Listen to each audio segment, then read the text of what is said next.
welcome to another exciting episode of Riding Through the Unknown. I'm your host, Michael, and I am joined tonight with an amazing guest who I found on Instagram, I believe, then found on Facebook, and learned so much stuff that's going on in her area that I had no idea was around. And I said to myself, I have got to get her on my show.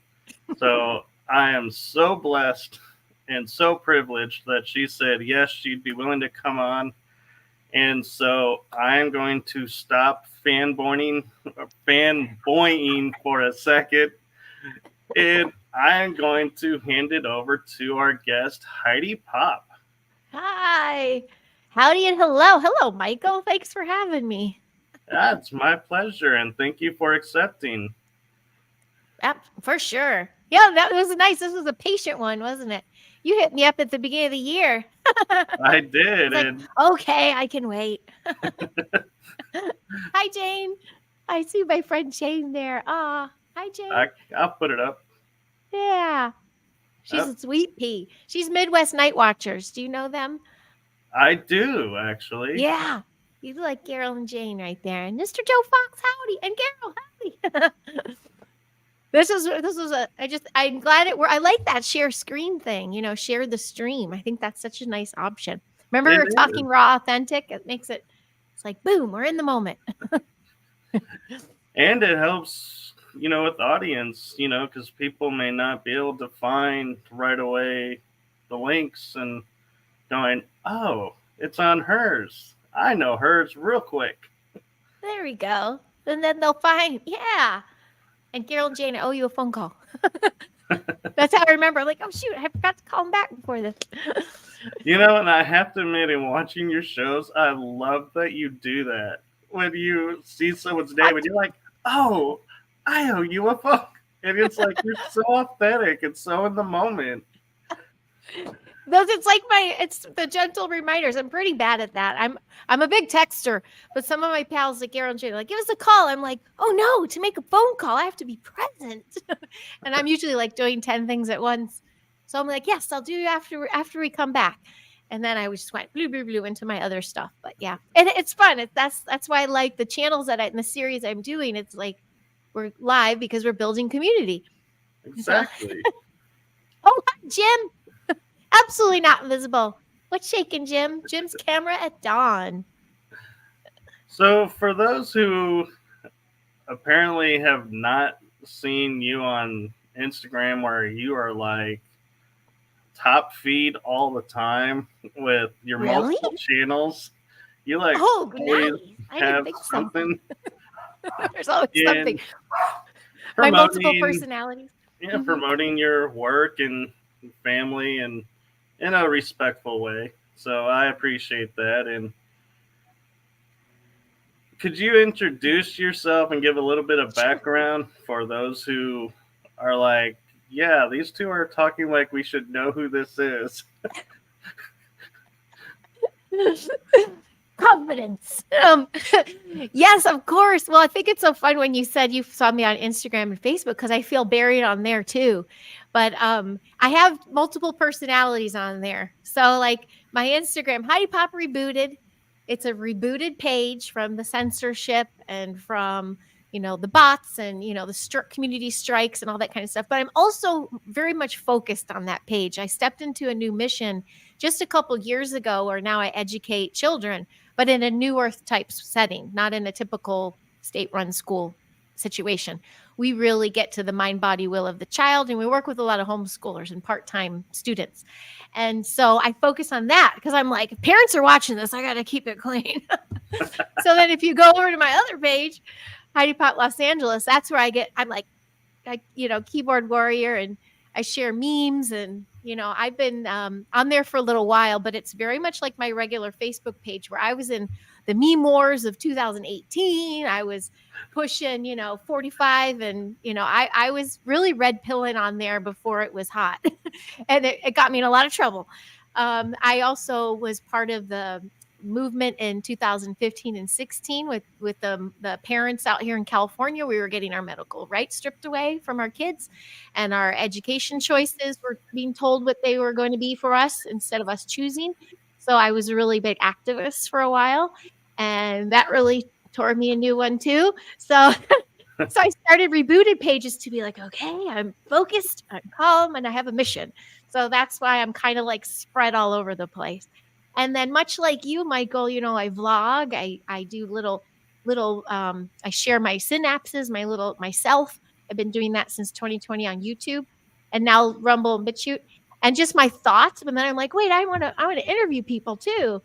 So I started the Human Experience Hangout, and then my kids' health series, and I've really, really been enjoying that. I did spend a year on Raising Star Seeds. I had a co-host for that, and then when that ended, end of 2022, I just jumped back into my stuff. So I had a really busy year last year, guesting. I just share my human experience. I share working in Hollywood in 30 years, and how that was like.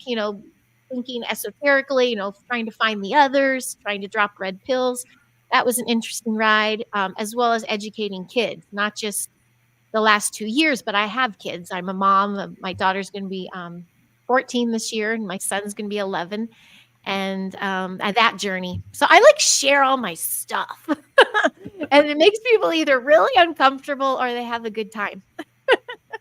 I always find it. Yeah, go ahead. Sorry. I was gonna say, I always find it interesting because it's like I'm watching it, and I even remember one day I was like watching one of your videos, and I was like, God, if my school was like this, I actually would have wanted to go. And you were like, yeah, this is the new way. I was like, so cool. Yeah, I try to normalize that, and bring in a little bit of the woo woo, and it's working. These kids just need their activation too, and so they need guardians. And with that brings me full circle to my childhood. So speaking esoteric, there's being a childhood experiencer. I feel I saw fairies and a Bigfoot and all these things when I was little, and then in my teens, shadow beings and ships and that kind of stuff. And then when I'm an adult, more ships, and being in these disclosure and these esoteric type communities for a very long time, going to conferences and conventions and just being submersed in it. And then I became a mom and a teacher, and I'm like, how am I marrying those things?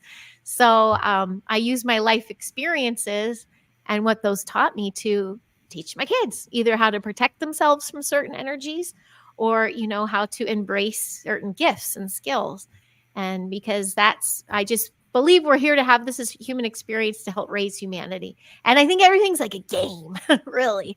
It's light versus dark. It's, and it's finding the Agent Smiths, dodging the Matrix, all this that kind of world. And so I'm trying to do it all with a wink and a smile. Yeah, and I think you're one of the ones I watch too on Instagram. I think is where you do it more, where you have pictures and it's like Mario Brothers on TV, and you're like, I am totally having this as my night. I was like, oh, cool. I'm not the only one that still goes in video games as an adult. Yes. Yeah. What baby are you? I'm a 74 baby. This is my 50th year. 78. Coming up. 78. There you go. 70s kid. Yeah. So we had the new gaming consoles. Yeah. I like to tell everybody I was at the end of disco and the birth of the 80s. So I got the best of both. Yes. Yep. I'm a Bee Gees kid. Saturday Night Fever all the time. There you go. And I'm betting you were wishing you were on stage with Travolta. Oh my gosh, yeah. That was me and my sister. Love that movie. But then there was that other one he did. That was amazing. Who's like on a dance on Broadway, and I forgot that one. Maybe that was that one. There's so many good ones. We also loved, oh my gosh, we love movies. That's another thing I think we have in common we didn't share yet, but referencing things a lot to TV and movies and stuff. Yes. I'm a TV kid. I'm that kid, and I'm dealing with it now. I have really bad eyes. I have degenerative, macular degenerative eye disease. That's going to be fine. I'm not going to go blind. I already called it out. But I was the kid sitting right here in front of the TV after school, and till now, I still do it. But I reference a lot of TV. So 80s and 90s too, all of that. But it's fun, right? We've had disclosure all the time. I'm a never ending story kid. Try to get my kids into all my old movies, Labyrinth, Dark Crystal, My mom was very esoteric. So I was involved in this for a very long time. But my kids are like, no. They did like Airbender. You brought up that the other day. Yeah, the Avatar. That's a good one. And my little brother's with us. He's 21 years younger. And he said, hey, have you guys seen this? That came out when I was young. You really like it. So he introduced them to that. So that was really cool. Staying Alive. Yep. There we go. Yeah, that was it. And I'm like, my brain just started tingling when you said never ending story. I was on TikTok last night and I found, just randomly scrolling, 7 different channels of the theme song to Neverending Story in awesome. The videos. And I was like, oh my God, I remember this. And I loved this. I almost named my son Atreyu. Atreyu. Like I didn't. But I really love that one. And that was a really good one. Yeah. And it still makes me bawl. Yeah, it does. And I think the amazing thing to me was at the end when he realizes the medallion on the cover of the book is the same medallion in the story. Yes. And he's like, wait, am I Atreyu? And it's like, has this big awakening moment. And then it goes to him on Falcor going to pick up the bullies. And I'm like, best movie moment ever. Yes, absolutely. I started to wonder, I looked at my children like, are they even mine? Like, they don't like any of my old movies. And then I realized it's because of the programming since they've been born. I was just talking about this with my buddy Larry. Movies are edited so different now. They're fast now. You can't watch a short movie like we did back in the day. Now it's like cut. And they're like watching these things now. So when they see a beautiful like Labyrinth or something, they're like, this is boring. I'm like, what? Or they get scared of the puppets. They're not used to puppets. I gotta admit, Dark Crystal, those Skeksis did scare the crap out of me. I was like, yeah, that's like the first few minutes. No. Yeah. They could not get through the first few minutes. I'm like, okay, fair. This is fair. You're right. I don't know how and why I watched this as many times as I did. Or even Labyrinth stealing the babies, I know. There's a lot. And what's interesting to me is, like, we're talking about how all these cartoons and movies and TV shows had all this disclosure. And I feel like the shift was, they figured it out, put an end to it, and thought they did. But no, it went to anime. And it's like, anime is now the disclosure. And it's like, they just can't stop it. And it's like, it's a cool wave. Yeah. Yeah, absolutely. I mean, I am still one of those from having been within it. You won't ever see me say burn down Hollywood or, they're all complicit because there's still there's light workers everywhere. They've got to be in the middle of the dark to be able to transmute it and hold its ground. Have you seen Ghostbusters Afterlife? Did you see that one? We just saw that the other night. It was so good. But you know how he made that contraption to keep the dark energy down, and that was their little quake all the time. I feel like that's why some of us light were put into these dark places to keep it from like imploding. So when people are like, burn it down or move out of there or get out of there, it's like, you don't know what work I'm doing. I can't leave or it's going to implode. People have got to be within it to keep its peace. And I've worked with some absolute amazing people who have produced huge work that people would be considered, oh, you don't get to that level without drinking blood and stuff. I'm like, I don't know. I've seen some that actually have. They become a business. They're just smart. They don't get drunk. They don't get hot. They're focused. They have a good business team around them. They have their family around them, and they make it a business. And then they go home. You can be within it and not be of it. Not everybody. the dark is still there. So with that being said, disclosure and shows, I know that with a lot of the Illuma donkeys or, a lot of the dark agenda, they like to show you what they're going to do. But at that same element, I love the theory of time jumping. They come back and disclose and wake us up with disclosure. So it depends on your perspective, how you're looking at all these things. So you can either look around and walk through Hollywood and be like, everything's dark, everything's falling apart. Or you can walk around and go, wow, there's a lot of people here with shields up protecting everybody. That's really cool. So it's kind of, I'm still supposed to be out here, I guess. I did move out of the big LA. I'm still in LA, but I'm like in the up and away house, I call it. I'm a little more woodsy now. I was in the valley. I was in the valley for 20 years. And so 22 years. So now I'm a little bit out of it. And I left the industry 4 years ago. So oh, wow. I don't get the read of it anymore, but I definitely have a big Rolodex or file of facts of experience and stuff that I reflect on often. Well, that was a big, cool. Yeah. So see, you didn't know where it was going to go. And now we're like, hey, we're just going like this. I know. We're like, just having great, let's just like we're on Facebook talking to each other through comments. Yes. Howdy, Tomoth man. He's a Cali boy.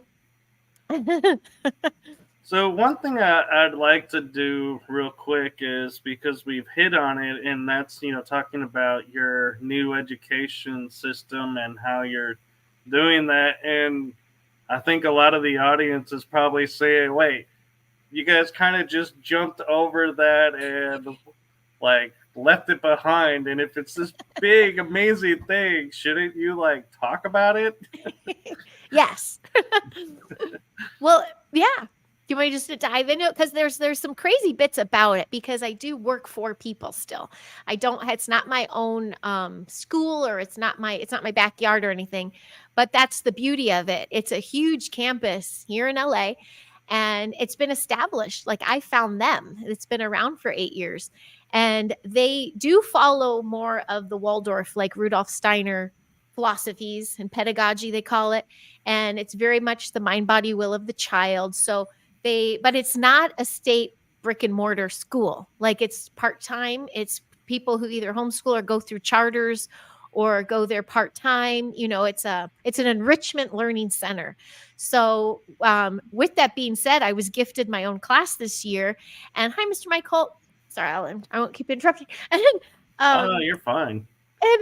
And I was an assistant last year, because my kids started 2 years before that. And that was my first breath from 2020. I'm like, okay, now what I'm going to do? I didn't want to go back in the industry. I kind of already threw that bomb and walked away.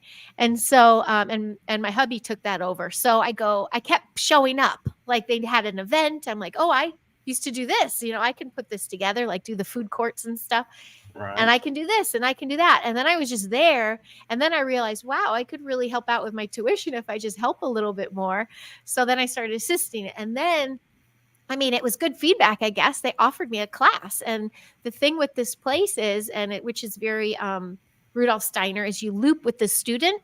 So let's say if I started in first grade, I'd be with those exact same students till 8th grade. So you really bond with the kids. And these 3rd graders I'm going to take to 4th grade. But what's so cool is they asked me to step in the perfect time, because we're outside. We're the one of the two classes through 8th grade that are outside. One's on the porch, and I'm on this hill with like flowers around and tree. It's perfect. I'm a flower fairy. I get it. I love it. And so it has many, many challenges, especially through the winter, and our tarp came down and all these kinds of things. But I really made this beautiful space. I have a really big, beautiful old armoire. We call it Narnia. We work with, and so to narrow, so I do follow somewhat what they're not like, oh, that they're at this age, they need to meet these, what's it called? The standardized test. Yeah, they need. We don't do it. We're not doing that. Are they being a good human? Like, are we learning the characteristics of how to raise humanity? So we're learning compassion and empathy, and we're growing things with our hands, and we're planting crystals under our desk and creating grids in the class. And we neighbor up to farm animals, so we commune with the animals and use our telepathy. And we do qigong in the morning and scalar toning to balance the frequencies. And it's beautiful, and the kids are responding. My favorite story I share when I guest on here is a boy who would be considered in other schools spectrum or autistic, or we didn't label him, we accepted him, and the fog is lifting. And I know their family doesn't subscribe to like super clean granola eating or anything, and he hasn't detoxed yet, but just the frequency shift alone for him is helping him lighten up and get full of light again. So we're doing that big work, I feel, because as a mom too, with my kids there, I mean, I'm not concerned with, we're not looking to match any state test. Like, I'm not looking for any, where is my child at? My daughter's going to graduate 8th grade next year. And to her, that looks like her teacher has them developing the whole year, like an 8th grade presentation. And for instance, one of the kids wants to dive into art. So they're going to go to an art studio and ask to rent space and put on a gallery show. And, like we really are trying to find, what are these children's star knowledge? What is their innate skills they're born with, psychic ability or not? And let's polish it and help it bloom, and then nurture it and say, you can do this, and let them grow. Because there's builders, there's artists, there's the writers and musicians. I mean, I see all of those children, and they're not in, we don't put them in a box. We say, each of you have an individual gift and a talent, and we want to lift it up. So it's super cool. It's really a special, magical place. I've been approached many times to do a curriculum, and there's something, I'm my allegiance and loyalty is to this place right now. My sister and I might work on something for Wisconsin, and work on something for, that doesn't have to do with this place, but it has to do with, parents at home, how they can do the esoteric work at home, like the bring out those abilities at home, because I think every child's born with them. They just get muddled down with the matrix stuff. So we come on campus, bright ourselves. There's so many challenges and everything. And we're human too. So we come in with our own set of challenges, but we see them, and we see this potential, and we see this opportunity to be guardians, and to really, if we, I spent all those years, like I said, activism and, red pilling, and, look what's going on. Look what they're doing to us. But I'm like, okay, well, now what am I going to do about it? And so I'm like, oh, my whole life has led me to this. I'm going to help educate children to shift the planet so that we got nothing to worry about in the future. We just, well, I shouldn't say it like that, but you know what I mean? So I feel productive. It's like the least amount I've ever made, and it doesn't involve as much of my time on campus as it does at home, like in preparation and keeping myself level-headed for it. But I feel like I'm doing bigger work than I've done before. So how was that? That was perfect. Hi, hey, Moon. And what's interesting to me too is how you're like saying, everything you've done has led to this, and yet you're spending a lot of time helping to develop all this and doing all this, and doing podcast shows of your own, raising a family. And I'm like, man, I feel like I'm kind of, behind and need to play catch up, because I'm not. But no. I'm like, I have a hard enough time doing my own schedule, and I'm like, yeah, I couldn't imagine your schedule. It's a little trippy, but that's why I say too, and God bless them. I keep referencing Carol and Jane here, but they're good cheerleaders for me. I have a couple of pals that are like, come on, keep doing it, because I'll let this fall first to pay attention to the family and the schooling. That's my 3D life, is where I'm actually seeing the shifts. So I sometimes let it fall, but then I realize I'm like, that's why I started that new series, Synaptic Circle. I'm like, okay, I can commit to every 2 weeks, just one show. And then I get to do guest talks and things, but it is hard. It's hard to commit to being there for a bunch of people energetically, and then turn around and give it to your family, your kids. So you really have to be in a good mindset. You have to really stay on the straight and narrow, but also make sure you specifically pick your mission. Like know what it is you're doing. So if I can make it about the kids, then, like, for instance, I knew for so long that it was coming, planned accordingly. I can hear them upstairs. They're getting a little loud, but we planned what to do with the family so I can make time to do this, because you never know who's going to come across this, who could get inspired, who can turn around and look at kids themselves and be like, yeah, you know what, that kid's got a bright light, I want to help protect it too. So I'm not going to falter off course. And you're the one who reached out to me, so you're doing exactly what you need to do. So yeah. And I'm kind of curious a little bit with, you mentioned, someone, a student of the spectrum that's starting to get help. Mm-hmm. I wonder, because there's so many kids going through, and I was one of them, didn't realize it, that had just a form of dyslexia. Do you find having the curriculum, if that's what we want to call it, I know, style it's a weird like word. you have, are you finding that that's, helping that and identifying it, and, the kids are able to adjust and be fine with it? Or are you finding that they're like, oh, we can't do this because they're struggling and we need to help them? And so I'm just curious, how you handle the different forms of dyslexia if it shows up. Right. Well, I would be new in my class to see that, because we're doing cursive now, but like the one boy in the spectrum, he doesn't really even write his name. But because we're outside, I give him what he is good at, and he loves music. So sometimes I'll go, bring up the beat, and he'll start doing his Nova drum. And so we have background music, or I'll give him a chore, because if there's a sense of accomplishment, that's very empowering. And then there's a girl in my daughter's class who is dyslexic. And the beautiful thing with this program, I guess it's more of a program than a curriculum, is that the teacher is able to see what her strong suits are and adjust the assignment to fit to appease her.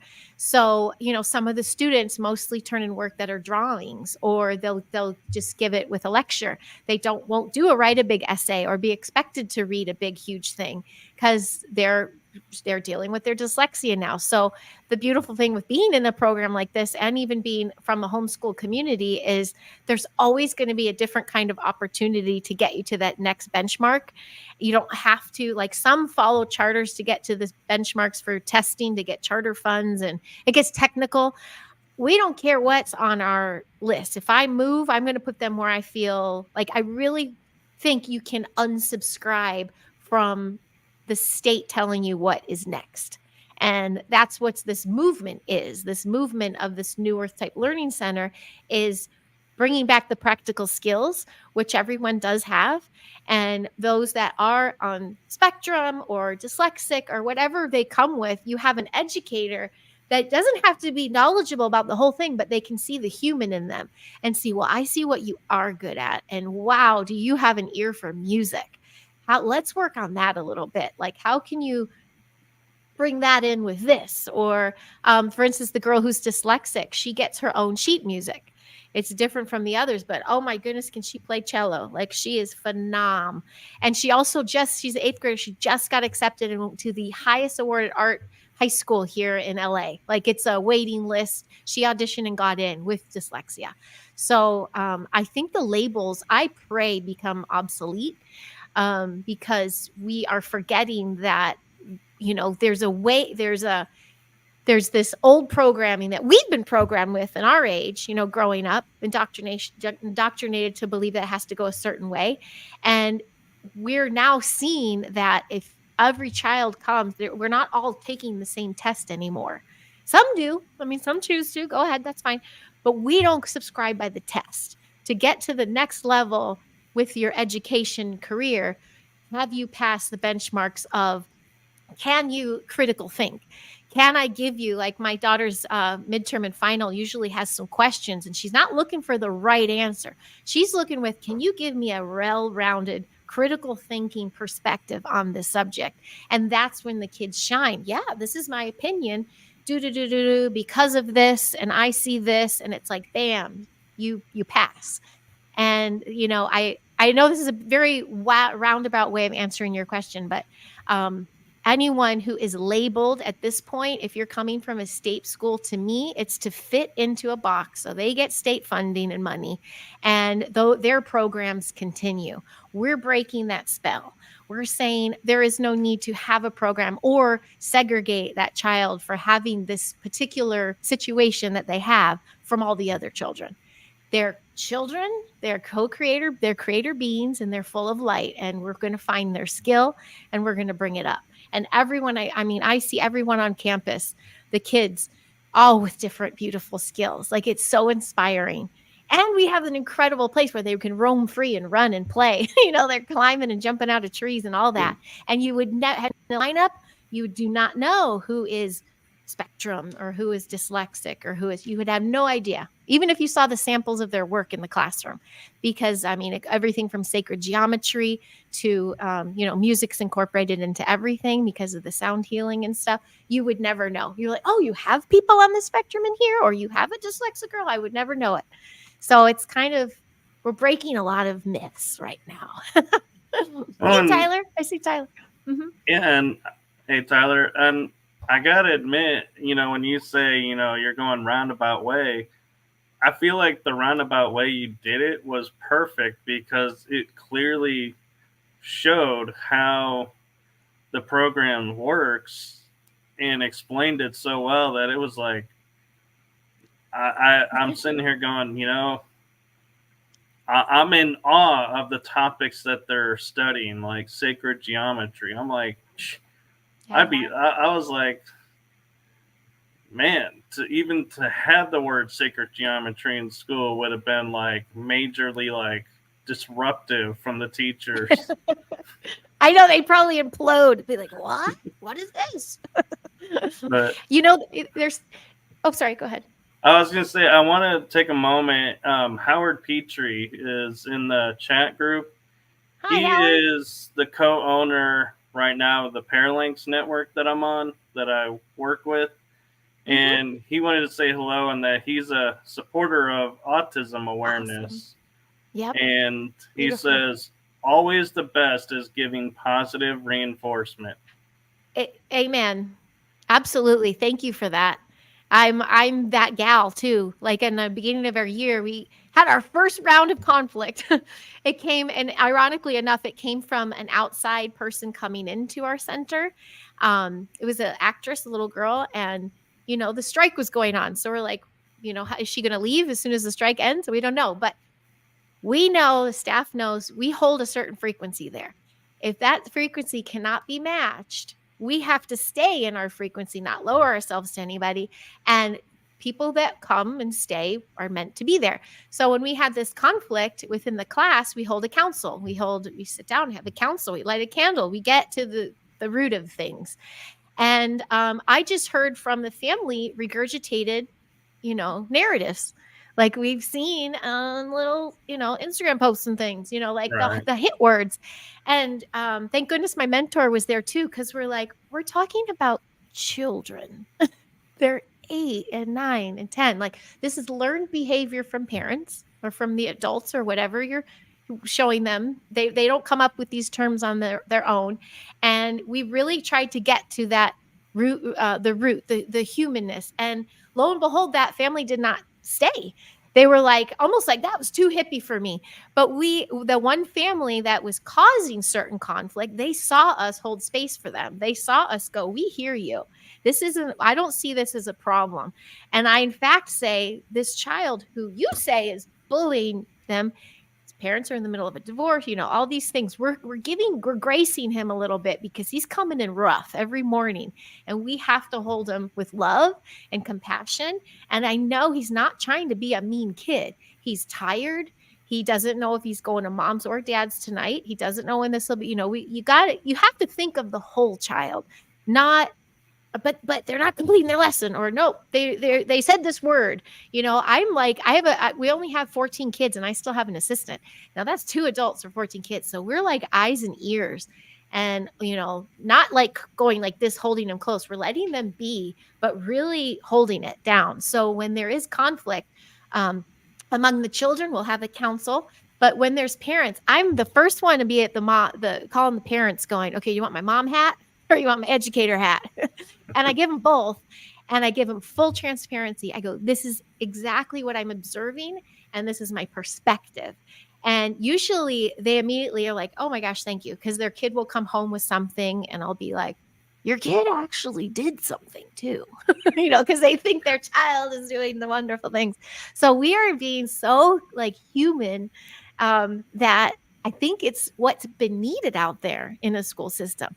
You go to another school, even if it's a tiny little brick and mortar, they're usually a number or, they're based on their last name or their social security. This is like, there's nicknames even. And we have a lot of kids. It just gets to positive. So the question of positive reinforcement or the fact that he loves that too, that's everything. Don't you feel that? Like if someone's being a real dick to you, it hurts. And if you're a jerk back, you're just bouncing loose then. You're just spreading darkness. But if you can transmute it and be like, okay, I see you're having a bad day. I'm not going to let you bother me. I'm going to go over here. You can kind of diffuse it. And so that's part of having positive reinforcement, not letting something bring you down, as well as being able to transmute and diffuse it and stuff. Yeah. Right, because it becomes a never-ending cycle. You become a circle. Yeah. It's just you're going back and forth, and it's just going to be this elongated circle that's just never going to end. Exactly. I call it that hamster wheel. Remember the hamster wheel thing? I do. And it was funny when you kept saying the word council. My mind was going, okay, so this is a survivor moment. Are they have the kids out there with torches determining who's going to leave the school? Or no, we wouldn't do that. I think it's more Jedi than that. It's more like council of different nations and planets, because we know something else too. When we step on campus, every child is coming from a different home life. And we also have children that are super educated. They have tutors every day. They're just like bam, bam, bam. But they get enough from the program because it's bringing all the nurturing out in them and the humanity out in them that's been suppressed. And then we have kids that come from, the one parent household, the struggling single mom, the 10 kids, everybody comes from somewhere else. And all the kids are starting to see each other for being individual. Like you are your own person. And but together we create. And so the compassion that comes around, it quadruples by the end of the day. It's really quite sweet. And I'm only there Monday, Tuesday, Wednesday. That's my third grade. And my daughter goes a fourth day, which is Thursday. And some of us do, charter things. Some do online. We don't do any online stuff. We'll go to extra field trips or, we try to do something extra. But I do know when they set foot on campus, it becomes this United Nations thing, like the Star Wars Galactic Council. And some go woo-woo. Some go woo-woo. They're like, did we set up the shrine? Is the portal open? Like they go there. Like, you kids, what's up. No, but it's not scary like that. It's not scary either. Right. It's not like Ouija board stuff. Yeah, I just don't see you going, oh, you guys want to play with the Ouija board? Okay. I've already schooled them on that. Schooled my kids on that. Yeah, I was like, you don't want to mess with that. And especially my son, because he used to have these night terrors. So I'd have to teach him a certain way to go to sleep to protect himself a little bit better. And so some of these kids, when they're coming in hot or they're coming in with something, it's like you almost have to put your hand on their heart or just on their back or feel what's going on and help them transmute. I've taken kids on walks. I've pivoted and changed a lesson just to say, I can see the antsiness going on. I'm like, okay, let's get up. Let's do something. Let's go for a walk. Let's change the frequency. And there's been times too, like towards the beginning of the year, one of my little boys, his parents clearly listen to the news and it sounds like it's on all the time. So he comes in a little like, and war and this. And there's these gentle reminders of, okay, well, it sounds very overwhelming. What can we do? What can we do? And we basically get ourselves to a mini meditation and we close our eyes and we amplify and we fill our little outdoor space and we send it out. And then they feel like they've done something. Then again, there's that feeling of achievement, which gets them empowered, which then makes them excel. And so it's really uplifting the child, I think, is educating a child. This whole like, you're not meeting the demands, you're not where you're supposed to be is, that's so old matrixy stuff. Well, and what's It's like, interesting too is in listening, it sounds like, and I hope, everyone understands this is purely my view of processing the information, and I'm no way making disclaimers or attacking any systems, but it sounds like the students who go through these programs are more equipped and ready to face the challenges of the real world than the students who are going through the public or private schools, who are just teaching them, from my experience, to regurgitate facts. You're not learning any facts, you just learn to repeat it back. And so that to me, I think, is what's truly was missing, is, teaching them how to stand up for themselves and empower themselves, instead of where we're at nowadays going, oh, you showed up to school, here's your trophy, you're a winner. Yeah. It's like, sticker. You didn't do anything, but you're a winner. Yep. Yes, everything you just said, exactly. It's what we're trying to model. We're trying to, and this is our work too, because we have to put our crap aside. People, even staff doesn't last there if they can't hold their game face. Almost like, if you can't remember, this is about the kids. It's not really your time to like show your, I don't know. You got to pull it together sometimes. But that's my work too. They're my training ground too. Like, am I really being my best self right now? Am I really going to shine bright right now? Like, I go into full meditation before I welcome the kids in the morning. You have to be in that spot ready to receive. And because they just come in like this, they're just like, give it to me. Like, they're ready to listen, and they will call you out. They will call your crap out. They will say, you're having a bad day. Are you talking to me that way? Like, they're on it, and they really try to make me be my best self. So I just find that the brick and mortar, the old ways of doing things, the shaming, the guilt, the bullying, the stereotyping, the segregating, blah, blah, blah, blah, blah, that was all meant to fall in line.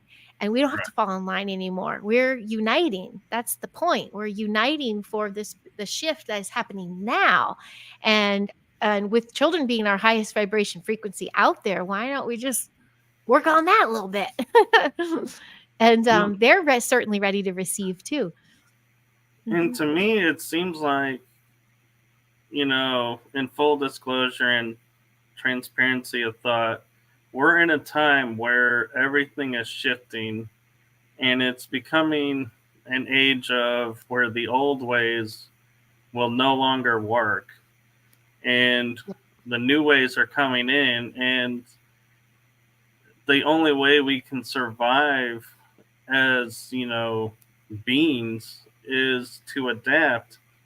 And that's one thing the system has taken from those generations of going through there, is they don't know how to adapt. They are like, if it doesn't fit this profile, this box, then I'm going to implode, because that is reality. And it's like, no, it's not. And so it's really cool that you are taking, like you're saying, it doesn't sound like a lot when you go 14 kids and teaching them, hey, here's the box, but let's see how you do outside the box with it, what you can make of that box. Instead of saying, let's keep you in the box. Exactly. So I think that's helping bring about the shift as well, is all these young minds are being kept free. And so the energies are like, they're there. The energies are there. And I see a lot of parents almost struggle with that because what they're getting is not necessarily a call to them into action, but they're getting a call to the guardian of their children. They're like, this, like I spent plenty of time with my pitchfork, 2015, 16, 17, like, save the children, do the thing. But it got me sick. Like it wasn't serving other than going up against someone angry so they can come against you angry, all this. The shift in me happened when I go, what can I do about it? So when the kids see that their parents are trying or that they found them the safe space where they go and they feel welcome, they feel equal to every classmate. And we have all shapes, sizes, ages, race, whatever you want to say. They are equal because, oh, you're a breathing, alive human with God's gift too. Like me too. And they're just like, woo, we're buddies. It's beautiful. I've seen friendships come in that, wouldn't probably happen in a normal school system. So breaking the box, I mean, I guess you have to still, because that critical thinking is huge. So I'll probably teach them how to make the box. And they'll be like, you don't have to go in if you don't want to. You could do this too. But Actually, showing them all these choices.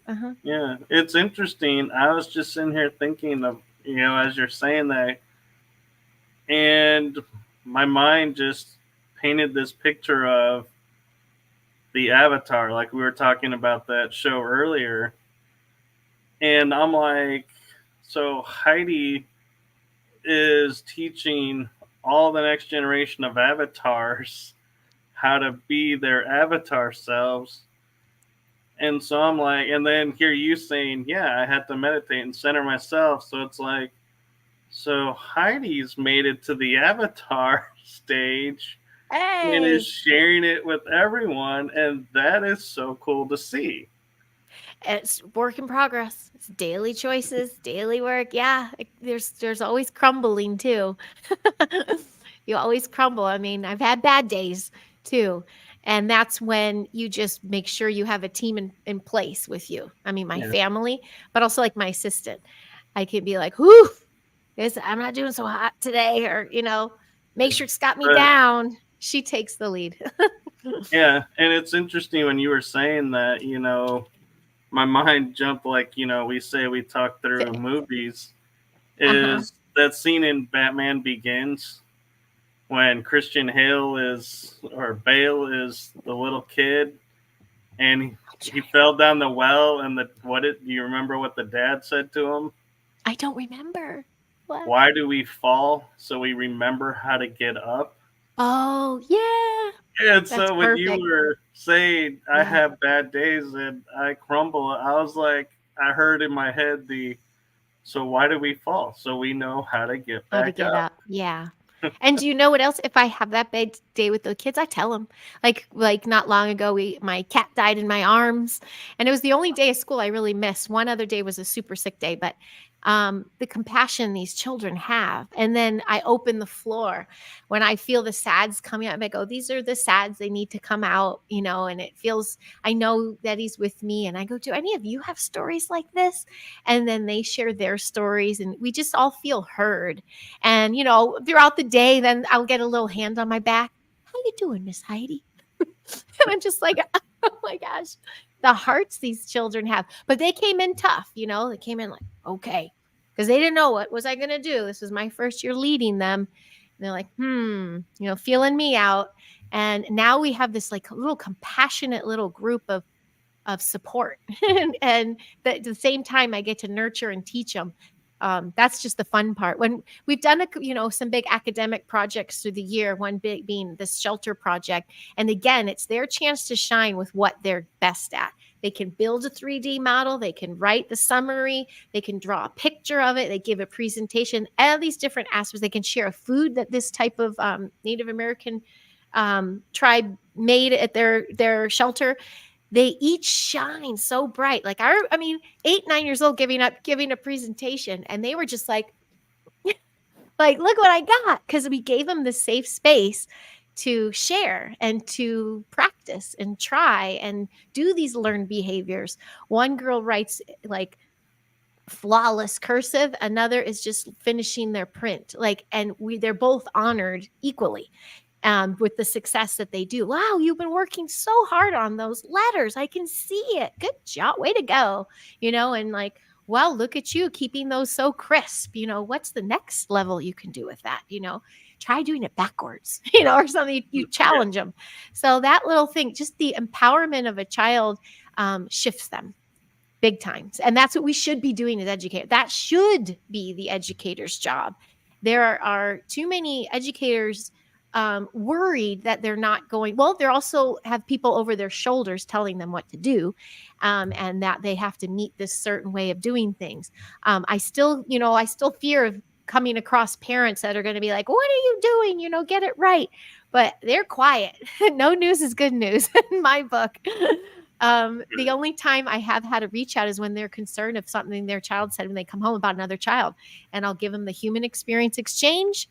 Would you like to have a counsel? No, I think we're good. That makes sense. That resonates. And we move forward, A lot of little tidbits at once I'm giving you. Oh, I love it. And it reminds me that, like, you're teaching them how to work within the universe. And that's something we're, having to unlearn to learn.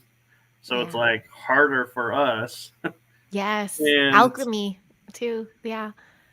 I was talking with a friend and I said to her, growing up, I always thought, being a teacher was, the way I could help people. And then I was like, I went to school, went through the program, was denied access to the program. Even though I met the qualifications, I was told I didn't.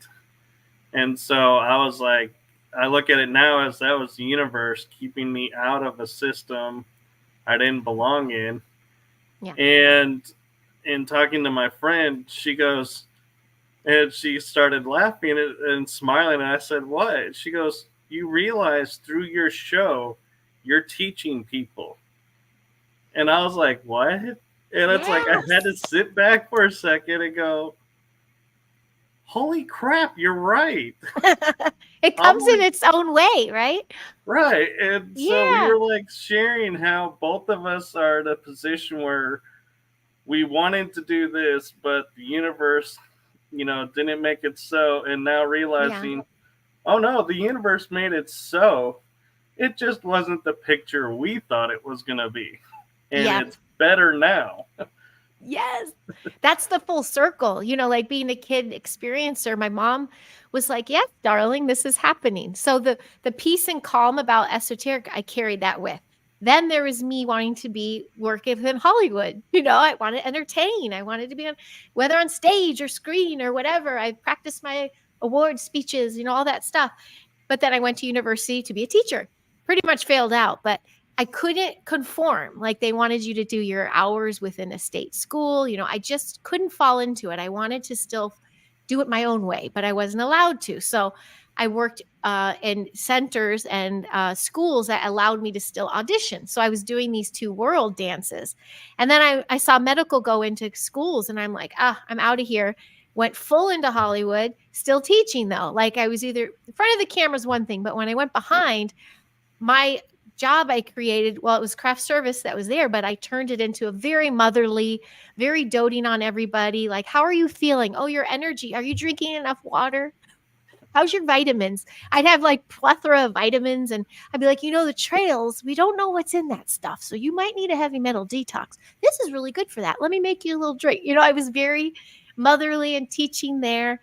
And then it went full circle. And then this lockdown, I started a pod in the backyard. I didn't do the teaching.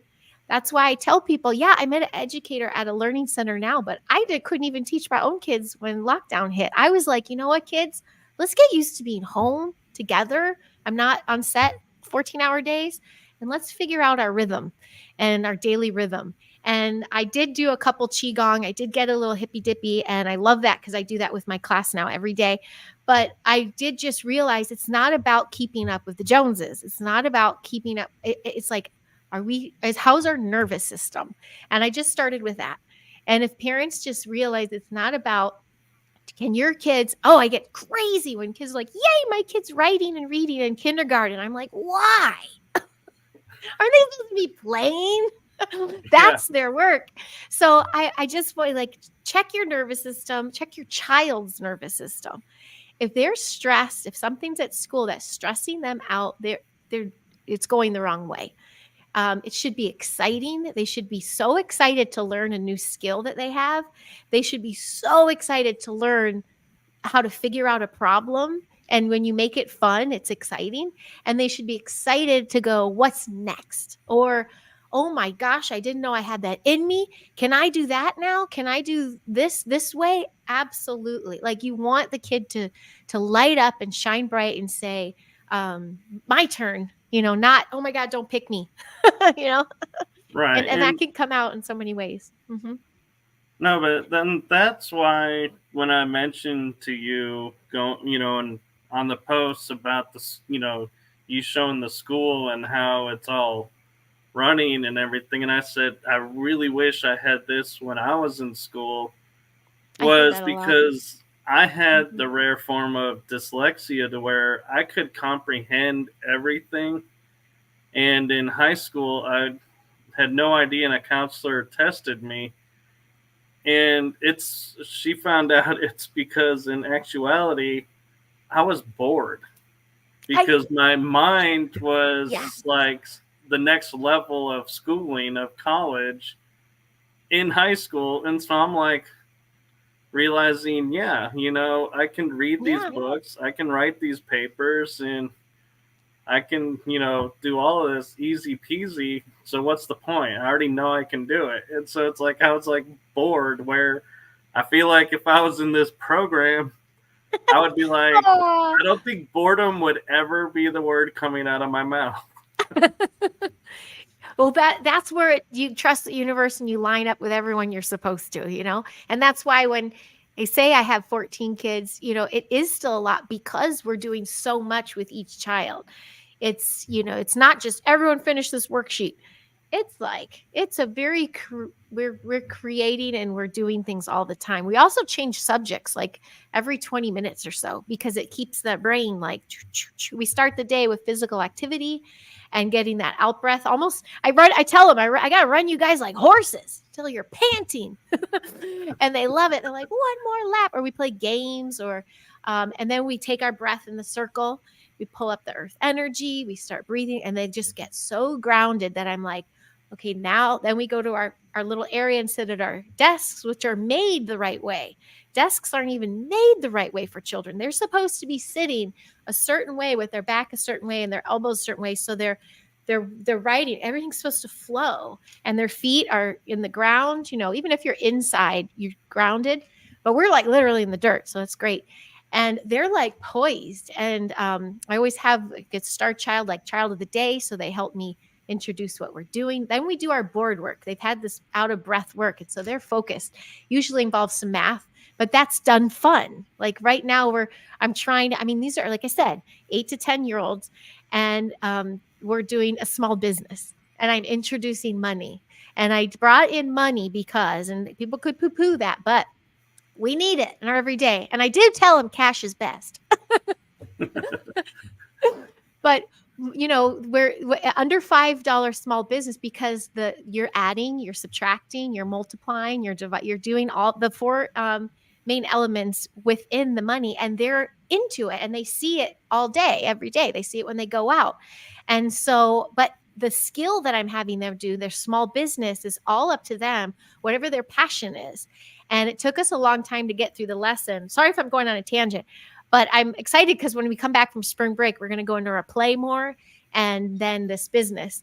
Because I said, this is where someone with dyslexia, what is it you do like to do? If it's baking, awesome. Bake the cookies. How are you going to package them to make them look really pretty? How are you going to be standing at your little booth and selling them to people? I told him a difference between a snake oil salesman, though, and like a salesman that's here to help humanity. Not like you're not just selling a pseudo product. You're like really passionate. I told him that, I would sell a poem. I love to write, and I'd have to get pretty writing and use very pretty letters and roll it up and tie it in a bow and tell them this made me feel of my grandmother and it's special to me, and I'm selling them for $1.50. And then I'll say, if someone gave me $3, how much change do you give back? Like, they're doing money and creative writing and critical thinking and all these lessons in one lesson. Oh, I just had a rush because I just remember that. I'm like, I'm on spring break now. So I'm like, oh yeah, I have to remember that we're in the middle of doing all that stuff when we get back. I vaguely remember spring break. Ours is really long. So our class ended last Wednesday. What is it? What's this been 1 week? We don't go back till the 15th. So I have another week and a half. Yeah. So I told them memorize their lines. They're memorizing the lines. Mm-hmm. We're actually at the hour. I don't know. Do you need to run? Do you have something coming up or? Okay, I can do a little bit. I just have my burger and movie. Well, I can make it. It's up to you. You're the host. Oh, hi, Matthew. I talked Qigong again. He's my inspiration, by the way. Do you know Matthew Mornian? I know him on Facebook. Yeah. But I haven't know him on YouTube. To talk to him yet. Yeah, he's amazing. Matthew, I did it again. I think every show I've been doing on. So when I say my morning Qigong and like scalar toning and stuff, I learned that from him. So see how all the community, everybody's teaching each other. And we're spreading the information. And I just so happen to be a conduit for kids. And I'm really fortunate for that. So they love it too. We're doing the elements when we go back to class. We're doing all the elementals. We're doing the elements. Thanks, Matthew. That's cool. You should. Yeah. So yeah, these communities are awesome. I'm finding it is that way to where I'm, in full transparency. See, I warned you about that. Woohoo! When I started this series, I would rely on guests to know who other guests should be, and who to steer away from, because I'm like, I have no frame of reference. So I'm like, so I could blindly have someone on and be like, oh my gosh, why didn't anybody tell me this person is all about the dark and I'm trying to do the light, and we just are not matching, and this episode was just hard. And I am so blessed that I have friends in both this community of disclosure and the esoterics and the paranormal that when I announce, who's coming up, they're like, oh, you're going to love that guest. Or, hey, quick heads up. Are you sure you want to have this person? Do you know this person? And I'm like, no, why? And that's when they'll tell me their experience. And then I sit there and as the dutiful host, which I'm sure you do as well when that happens, going, okay, do I resonate with what he's going to be bringing or she's going to be bringing, or do I want to listen to this person and go, let's change path? And I've had to shift a couple times. I shifted a couple times, but I'm surprised you didn't get anything on me. I get a lot of hate. Believe it or not, hate you. People think I'm obnoxious. They're like, that's all sugar and roses, and that's fake. I have had some trolls. It's fine. I'll take it. Because it's the ones that you meet that you know. That would be awesome. That is such a saturated business, though, too. Talk about cutthroat. I know. They'll cut your throat just to get the job. Yeah. I've been like, that's the other thing that's filling up my TikTok, and I don't even know how it got on there, but I have like 8 different, and I'm like, I only maybe follow one because I actually met her, and that was a funny story. But yeah, I'm like, all these voice actors are like starting to show up in my feed, and I'm like, why are you guys in my feed? I'm not even a voice actor. You do have a good radio. You have a good radio voice though too. Yeah. Well, yeah, I did. Just been getting these DMs from someone giving me talk text like, you need to be an influencer. You need to be a voiceover person. I go, I'll take that. I'll take that paycheck too. But do you know how hard it is to break into that? I go, there's no way I'm pivoting that way now. But so the funny story of the voice actor that I met was this lady walks into the Performing Arts Center where I'm volunteering, and I'm monitoring the lobby because the shows are all in. So, and this lady walks up to me and she goes, hi, you probably don't know who I am, but do you know these characters? And I said, yes, I actually enjoy watching those. And she goes, I'm the voice. And I'm like, seriously?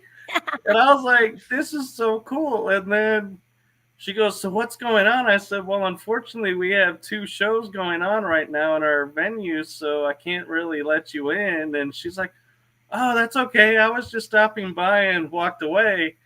And she had mentioned her name, but I never, it's like, you're in that moment and it's like the name just went. Well, I'm looking at TikTok and all of a sudden this face pops up and it starts doing the Bart Simpson voice and the Batman voice. And I was like, I know that face. I know this voice. And it was Nancy Cartwright. Oh, that's so cool. I didn't let it.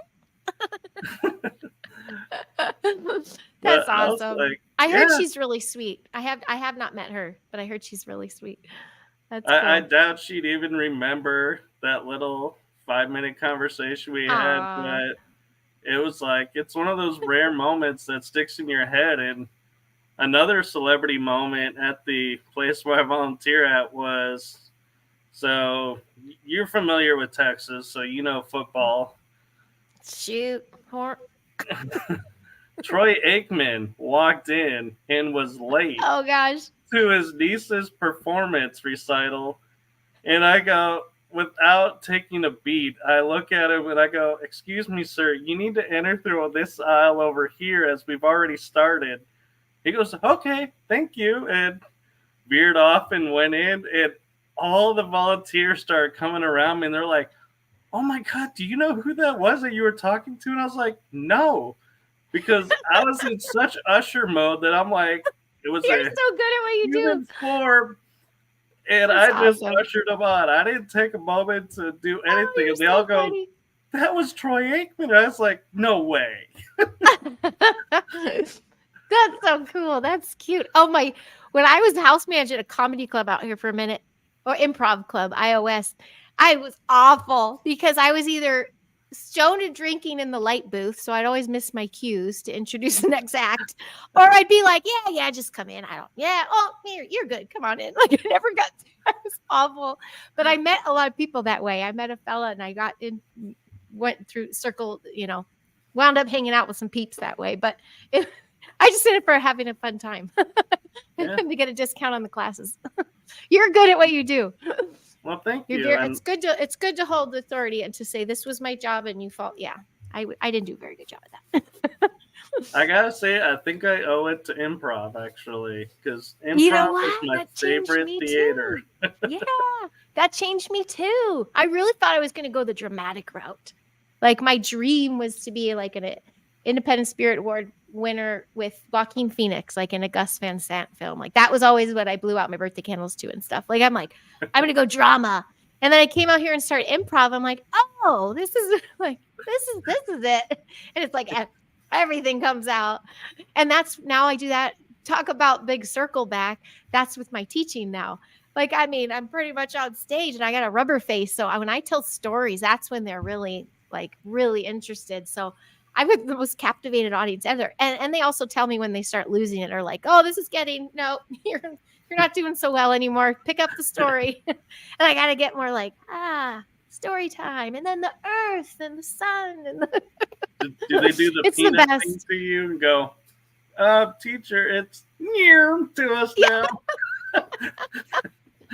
It's no. As they've done. There's a comedian in there, and there's actually, it's so funny. I started doing theater games with him just to see, because that's my work. This is what I wanted to share too. When I did, Sherry Divben was on my last Synaptic Circle with my buddy Robert Bauer, and we talked about the kids and the educations and stuff.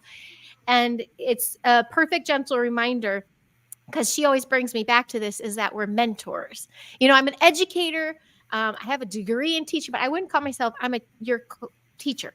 I'm like the mentor of the class because I mentor each child differently. So it's pretty amazing. So when we're doing these theater games, you can see, wow, this person has it. And the one little girl, actually, I guess her mom doesn't even know if she would be dyslexic. She just doesn't like to read and she doesn't like to do that stuff. So we're like, maybe that's something you should look into. But I go, my goodness, is she brave on stage and courageous? Like she can drop into a character like nothing. You should, look into that. And then she talks Hollywood. I go, that's my old world and I can walk you through it. But I didn't mean like go throw her into Hollywood right now. I just mean, there's community theater or speaker, a debate, or, she's confident standing in front of a group. That's huge. So being a mentor, I think, is a huge deal. I did want to share that. See, this conversation went easier than we thought. I know, and I think I owe it to, and you'll probably agree, being podcast hosting yourself, when we learned and did freeze improv. Yeah. That I think is one of the benefits that now we're able to adapt on the fly, change subjects, and follow all these different paths. And everyone's like, how do you do that? I'm like, it's just is because it's like, how do you explain freeze improv to people? I know. It's in our blood. You pivot. You just got to jump. Oh, you know how I do too is explain it? I say yes and. Like when we're doing our theater games, I don't give a question or don't give a yes or no answer. It's yes and then you continue it. So if something happens to you, it's like, okay, that happened. And what's next? Boom. Got to do the next thing. There's the yes and. I remember the days of freeze improv. You would wait till someone's in the most awkward position, freeze it, and then everyone's thinking, oh, you're going to the guy that's in the worst possible position. And then it's like, if you were feeling like a little cheeky, you're like, nope, I'm going to this person over here and changing the script. And you're like, yeah, I'm sorry, dude. I'm just, payback is. Yeah. It gets naughty too. I was in a troupe in North Hollywood and yeah, we had some naughty nights. Or we'd do freeze tag and it'd be like compromising positions and things. And all you do it is to get the audience riled up. And then before the person even says a word, you freeze them again. And everyone's like, I wanted to finish that scene. And it's amazing. People are like, what the heck? Yeah, people really like the improv more than I think actual stage shows because, yeah, I mean, you can memorize scripts and read them back, but there's just something about taking a moment and going, where is this naturally going to unfold? Mm-hmm. And that's potentially, too, a beautiful gift that you're giving the children is that awareness to go, okay, so I have no idea anything about this, but let's see where it goes. Let's see how it unfolds. That's me. I have Googled behind the chalkboard how to spell something before, though. So I'm pretty human. I know, I'm pretty human. But I was going to say why improv is so fun for audience when it's all it takes is being confident.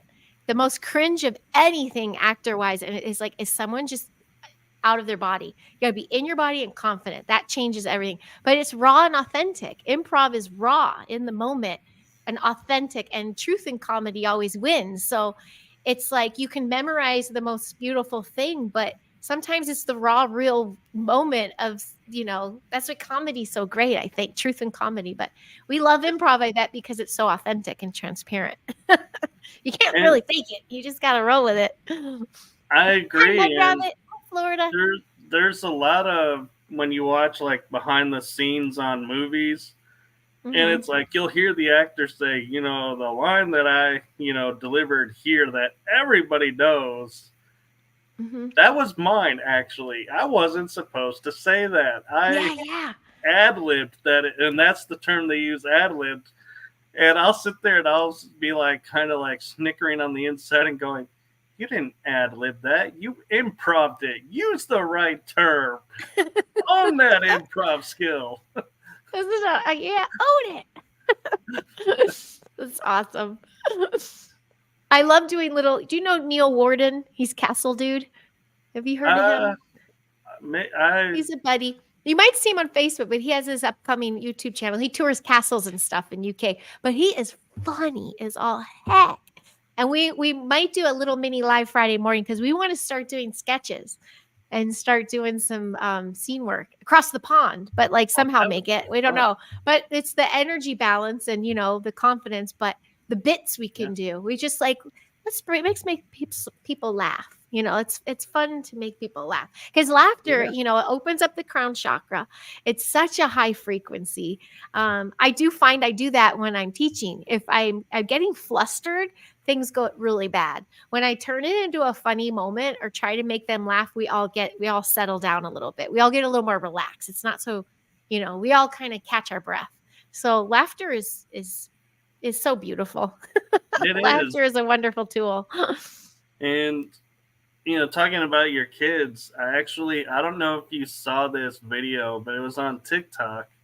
I'm And it permanently was banned on TikTok, Michael, so I don't see any TikTok. oh, well. So this lady does like 3 different characters, and one is the teacher, and then she has a girl student, and then it's supposed to be like a boy student. And as the teacher, she goes, "Okay, class, today's Good Friday. I hope everyone's ready. Does everybody know what that is?" And the girl goes, "Yes, teacher. Good Friday, has to do with Jesus, but it really wasn't such a good Friday for Jesus in the end, was it?" And she goes, "What do you mean?" And then she goes, "Well, he says it never happened." And the teacher goes, what do you mean? How can you say that?" And the boy student that she's portraying goes, "Well, teacher, last week you taught us that fiction was a lie and it wasn't real. And so when you said Jesus was on the crucifixion, it didn't happen." And then it shows her face going, and it's like, yeah, how do you argue that? She got schooled. My son likes to do that. He goes, "I just used your words against you." I know. Those dreaded moments we all grew up going. Oh, yeah. They've been schooling me hard this week because my brother's here. So, to be cool in front of them, they got to drag me. And I'm like, why you guys keep picking on me? And then I remember, oh, yeah, they're looking cool in front of Casey, my brother. I let it slide. No, and I gotta admit, when I saw the picture of you next to your brother, I was like, "There's no way there's 21 years between these two." Yeah, I know. Oh, bless your heart. Yeah, he was born. Gosh, like 3 days before I graduated DePaul University. So my poor dad, he was almost done with all of us. My sister was already out. I was out, and then he's like, starting over. But he was a blessing. And then 4 years later, I moved out here. So to LA, we were in the Chicago area then. So it was really hard because I kind of loved him too. Yeah. And so my mom and dad, it was the 3 of them for a while. Huh? Was that uncommon too? Southside Chicago. Out. Well, Northwest Burb. Sometimes I didn't even tell people because I was embarrassed, but I would say Borrington. But I went to Barrington High School, and then I lived in Lincoln Park, Andersonville, Wrigleyville, and lived downtown for 8 years. My dad was Tinley Park. He lived in Tinley Park a long time. Oh, we were Lansing when I was growing up. There you go. 6 years. There you go. My grandma's Elmhurst. Like we were all over the place there. Yep. And then, but I moved 2000, year 2000. So I was like, the Blizzard 99. So, Blizzard 99 did. I was walking the lakefront and going to the school that I was working at that happened to still be open. I'm like, the entire city's closed. And I'm like, that's it. I'm moving west. And I did. I could just see you tipping your hat, "Westward ho." My buddy that I moved here with, I just did an indie film in Chicago at the time. And there were 2 guys, film buddies. One's name is Lawrence August, and I do that kids health series with him still. So we're still friends.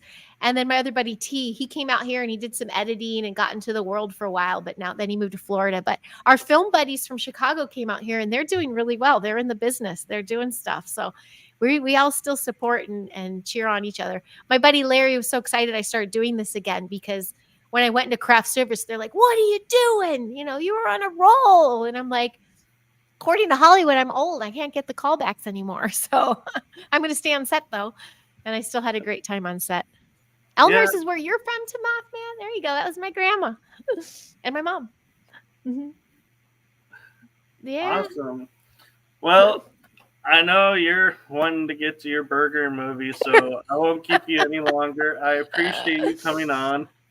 That was a lot of fun, Michael. Thank you. That was worth the wait.